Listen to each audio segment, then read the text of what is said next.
एक ऐसा पानी जिसे पीने वाला हमेशा के लिए अमर हो जाता है। वो चश्मा जिसकी तलाश हर ज़माने के हुक्मरानों, सयाहों और जहाज़रानों ने की। आखिर वो चश्मा कहाँ है और उस पानी को तारीख़ के किस हस्ती ने पिया था?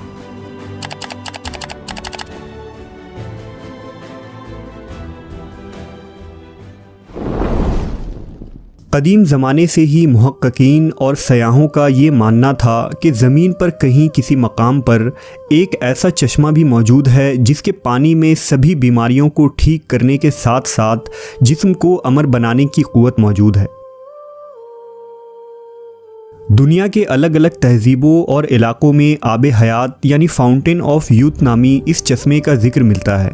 आब हयात के माने आब बका या वो अमृत है जिसके मुताल्लिक ये ख़ासियत बयान की जाती है कि जो इसे पिएगा या इसमें गुस्ल करेगा उसे कभी मौत ना आएगी और वो शख्स हमेशा जवान और ज़िंदा रहेगा। आब हयात को आबशार, झरना, झील या किसी तालाब की शक्ल में तस्वुर किया जाता है।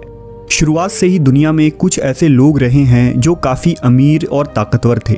उन लोगों को हमेशा ही ज़िंदगी के ख़त्म हो जाने का या बूढ़ा होने का डर होता था। इसलिए ऐसे लोगों ने ज़माना कदीम में अपनी बढ़ती हुई उम्र को रोकने और इसे पीछे ले जाने के तरीक़ों की खोज करने की कोशिश की, जिनमें अहद वस्ता के मशहूर बादशाह और जर्नैल शामिल हैं। तारीख़ में आब हयात का सबसे पहला ज़िक्र कदीम यूनान के मशहूर तारीख़दां हेरोडोटस की तहरीरों में मिलता है। हेरोडोटस ने अपनी किताब हिस्टोरिया में अफ्रीका में आबाद एक कदीम कबीले का जिक्र किया है जिन्हें मैक्रोबियन कहा जाता था। ये नहायत ही ताकतवर, जवान, लंबे और ख़ूबसूरत लोग थे जिनकी उम्र कम से कम 120 साल होती थी। इसके बावजूद वो जवान दिखते थे। हेरोडोटस के मुताबिक मैक्रोबियन सहारा रेगिस्तान और अफ्रीका के शुमाली इलाकों में आबाद थे। मैक्रोबियन की सरजमीन में एक ख़ास किस्म का चश्मा बहता था और ये चश्मे का पानी ही इन लोगों की लंबी उम्र का राज था।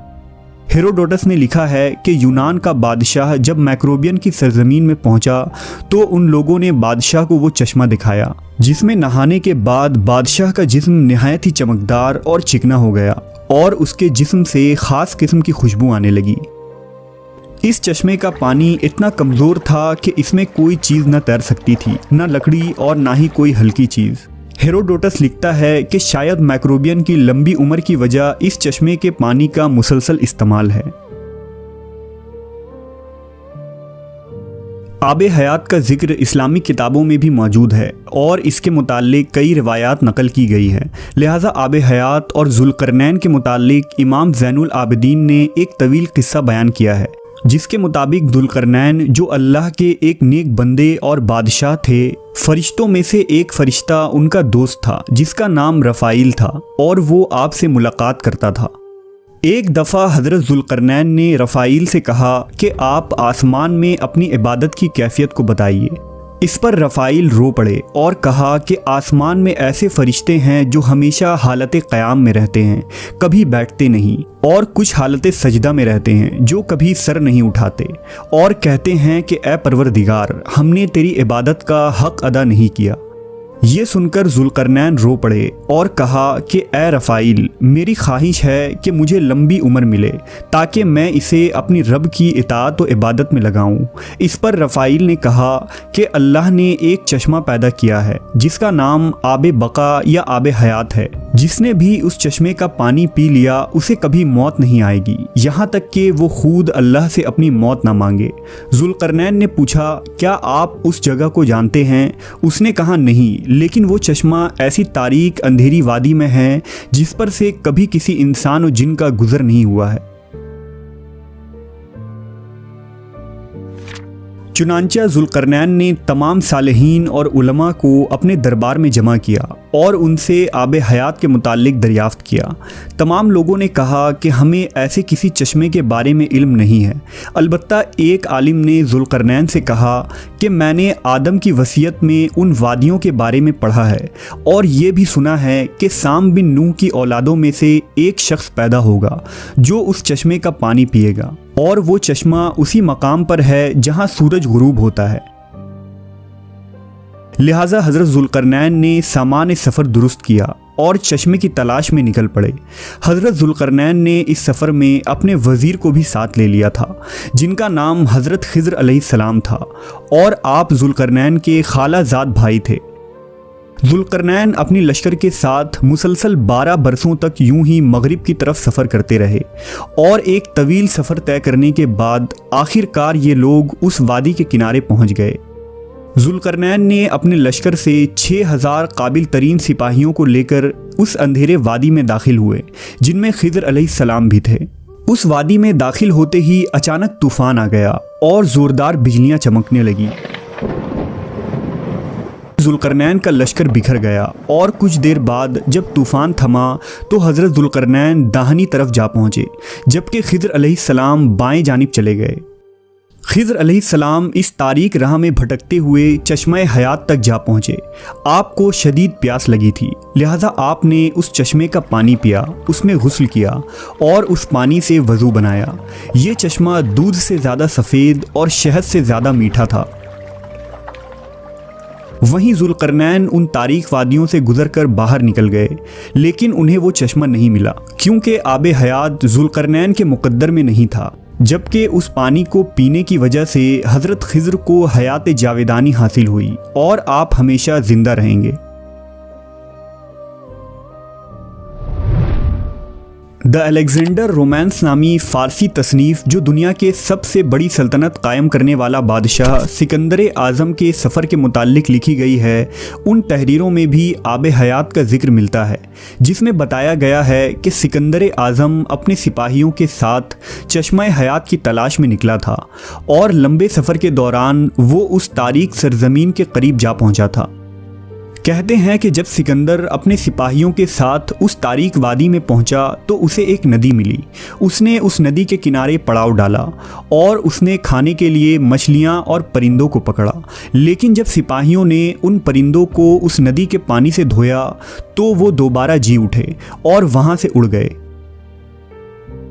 सिकंदर आज़म का मानना था कि वो नदी जन्नत के किसी नदी से बहकर इस ज़मीन पर आ रही है, इसलिए इसमें ज़िंदगी देने की ताकत और कुदरत मौजूद है।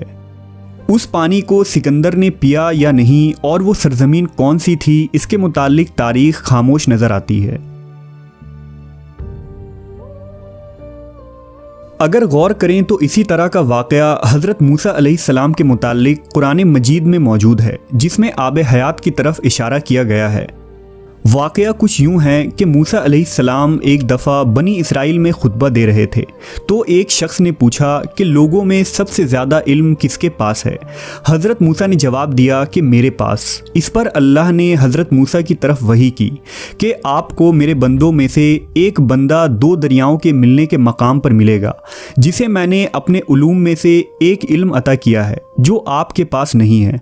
मूसा अलैहिस्सलाम ने उनसे मिलने की ख्वाहिश की।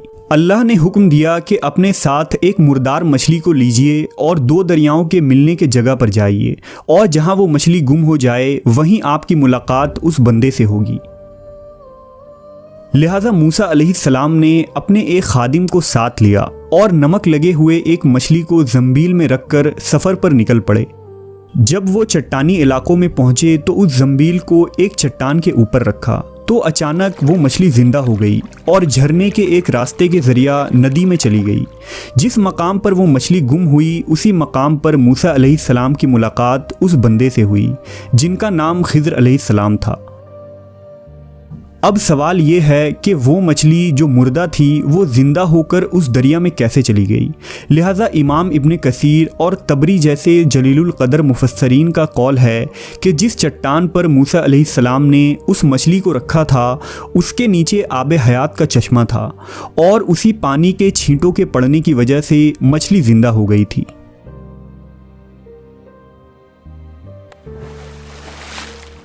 इसी तरह एक लातीनी सयाह जॉन मेंडेविल की किताब the travels of sir John Mandeville में भी चश्मा हयात का जिक्र मिलता है, जिसके मुताबिक हिंदुस्तान के जुनूबी इलाकों में मौजूद कोलाम यानी मालाबार जजीरों में एक पहाड़ी सिलसिला है और उसी मकाम पर आब हयात का वो चश्मा मौजूद है।